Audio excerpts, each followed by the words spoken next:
Hi everyone. Today I am going to discuss about the medical surgical nursing 2 oncology nursing unit 1, and last class we have seen about the stem cell transplantation. So it is a part 3 of the stem cell transplantation. So it is part 3 stem cell transplantation. So it is a transplantation process. So we are going to discuss about the transplantation process. So how we have to collect the stem cells, now we will discuss. So first, the stem cell transplantation means there is a receiving of stem cells and there is a which are damaged by the chemotherapy and radiation therapy. So the damaged cells can be replaced by the new stem cells. It is called as stem cell transplantation. The stem cells can be collected by the bloodstream. So it is called as stem cell transplantation. So now we will discuss about the transplantation process. Transplantation process, first one, collection of stem cells from patient or donor. This is known as harvest. So first point is there is a collection of stem cells from the patient or donor. Patient means if the auto stem cell transplantation if you are doing means we can collect the stem cells from the patient own bone marrow. If allo transplantation means we can collect from the patient. So according to the patient condition and the stem cells, we can collect the stem cells from the patient or donor. So we can collect the stem cells from the patient or donor. This is known as harvest. Harvest means collection, gathering the stem cells. So it is called as harvest. So we can collect the stem cells from the patient or donor. It is known as harvest. Next one is this intense therapy is required effectively to treat the malignancy and make the space in the bone marrow for the new cells to grow. So it is an intensive therapy, means it is more effective therapy and it can be effectively to treat the malignancy. Malignancy means the spreading of the cancer can be decreased by this stem cell transplantation, and the space can be made in the bone marrow for the new cells to grow. So in this bone marrow the space has to be there, and for this space and the new cells to grow. So the space can be made in the new bone marrow for the new cells to grow. So it is an intensive therapy, means it is the most effective therapy to treat the malignancy. Malignancy means the spreading of the cancer. So it is a very effective treatment to decrease the malignancy and make the space in the bone marrow for the new cells to grow. So we can make the space in the bone marrow for the to grow up the new stem cells.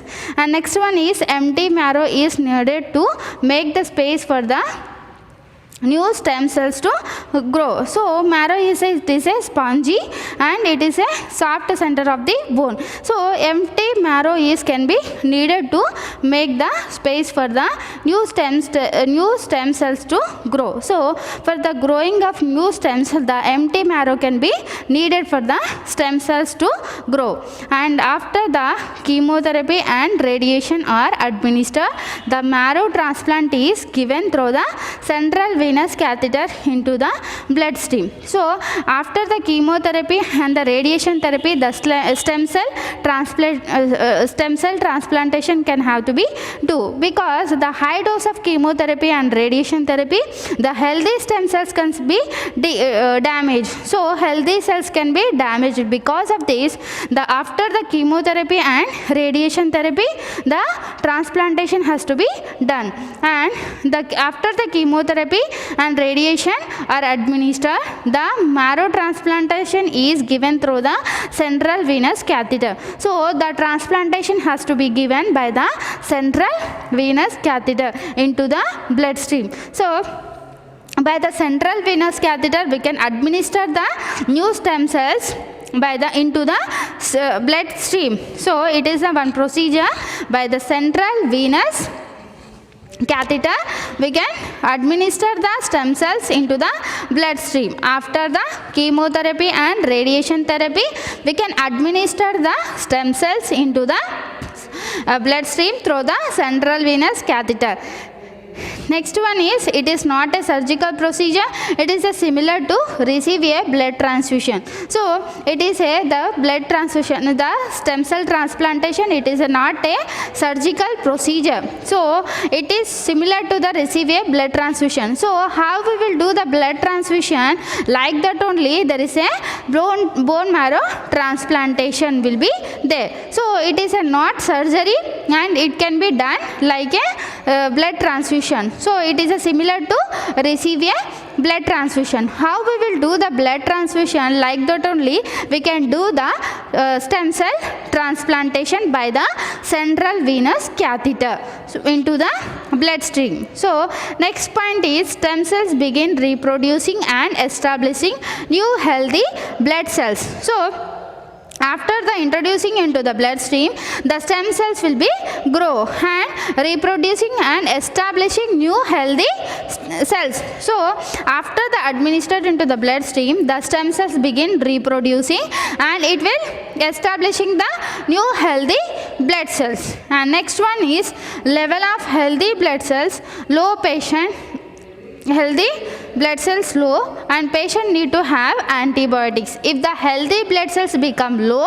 and it cannot grow properly, the patient need to be antibiotics. So if you are giving antibiotics means the immunity power of the patient will be increased and they can fight, the antibiotics can be fight against the infection and the stem cells become, the blood cells will be increased. So level of healthy blood cells low and patient need to have antibiotics. If the blood cells will be become low and if we will administer the antibiotics means there is a level will be increased. So the blood cells will be increased to fight against the infection. Next one is, patient may be given injections of growth factors to help bone marrow to make to new blood cells more quickly. If the patient may be given, so if the growth is become less and the healthy blood cells cannot be grow and become low, if you will give injections or if you are giving any injections against the for the growth of the blood cells, and it can help the bone marrow to make the new blood cells more quickly. If you are giving injections to the patient to grow healthy cells and it helps to the bone marrow to make the new blood cells very quickly. Next one is, patient also need to have blood transfusion and platelet transfusion. So during the transplantation, the bleeding may has come. So the bleeding can be occur. Because of this, there is a blood transfusion and platelet transfusion can be done. During the procedure, the platelet transfusion and blood transfusion can be done. Next one is, supportive care is given to patient and treat infection side effects of treatment. So before the treatment and we can give the supportive care to the patient and the family members. So they will have the fear. So fear about the treatment and about transplantation. So before that we can give the supportive to the patient and the family members. Nothing will happen. There is some treatment, what are the benefits, what are the complications, and the side effects can be explained to the patient before the treatment.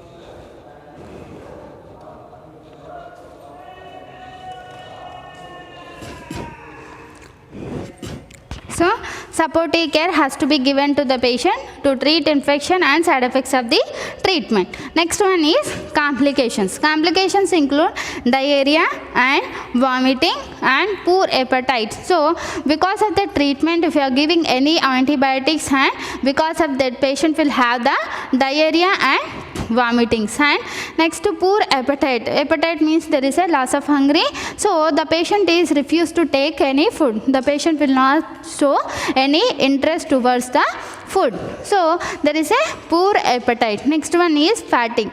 Because of the condition, because of the treatment, there is a fatigue means become tiredness, feeling of tiredness. Next one is bleeding due to low platelet count. So if the platelet count become low, there is a chances to get the bleeding. So platelet maybe helps for the blood clotting. So if the platelet become low, it causes the bleeding. The normal platelet count is 1,50,000 microliters. 1,50,000 microliters, the normal platelet count. So if the decreased level of platelet count, there is a chances to get the bleeding. So the platelet is become helps to clotting of the blood. So if the platelet becomes low, then the 1,50,000 microliters, there is a chances to get the bleeding. Next one is infection due to low WBC count. White blood cells become low. If the normal white blood cells is 4,000 to 4,500 to 11,000 microliters. So if the white blood cells become low, there is a chances to get the infection. So because of the white blood cells low, there is a decreased level of immunity. So because of this, the infection, there is a more chances to get the infection. The WBC, the white blood cells will be fight against the infection. If these white blood cells become low, there is a chances to get the infection. Next one is veno-occlusive disease. Veno-occlusive disease means there is a small blood vessels become blackish. So after the chemotherapy and radiation therapy, there is a venous means the blood vessels which are lead to the liver. So which the blood vessels which are present in the small blood vessels which are lead into the liver. So the blood vessels become black after the chemotherapy and radiation therapy. So after the chemotherapy and radiation therapy, the small blood vessels become black. So there is a damage to the liver, and because of the blockage of the blood vessels, there is a decreased supply to the organ. So decreased supply to the organ, there is a damage to the organ. It is a veno-occlusive disease means there is a small blood vessels can be black after the chemotherapy and radiation therapy. It is called as veno-occlusive disease. Next one is liver problems. There is a liver problems, one of the complications for the transplantation process. Next one is nursing management. Nursing management, first one is before bone marrow transplantation, perform nutritional assessment and physical examination. So before the transplantation, the nurse has to check the nutritional assessment and nutritional status of the patient and physical examination. Physical examination includes the patient condition, the patient having any fever or any side effects before the treatment, we can assess by the physical examination. So before the transplantation, the nurse has to assess the nutritional status of the patient and the physical examination has to be done before the treatment. So next point is reinforce the information for the informed consent. So the nurse has to be give information about the treatment. The nurse has to be give the information about the treatment. So for this information, and there is a informed consent. So before the surgery, before the treatment, we should take the consent from the patient. So the nurse has to take the consent from the patient before the treatment. Next one is provide the patient teaching about the procedure and the pre-transplantation and post-transplantation care. So provide the patient teaching. So the nurse has to be provide the education to the patient about the procedure and the pre-transplantation and the post-transplantation care.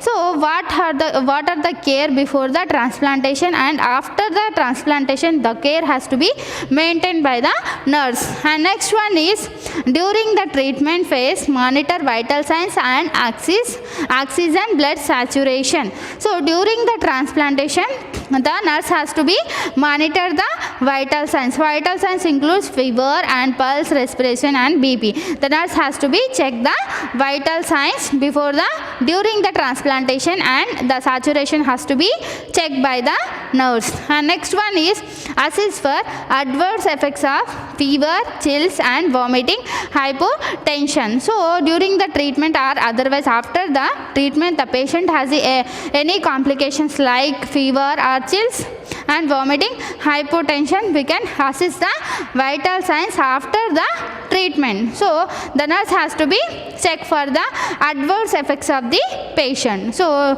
the patient having fever, chills or any vomiting, there is a hypotension, the nurse has to be check of the vital signs. It is a nursing management for the transplantation process.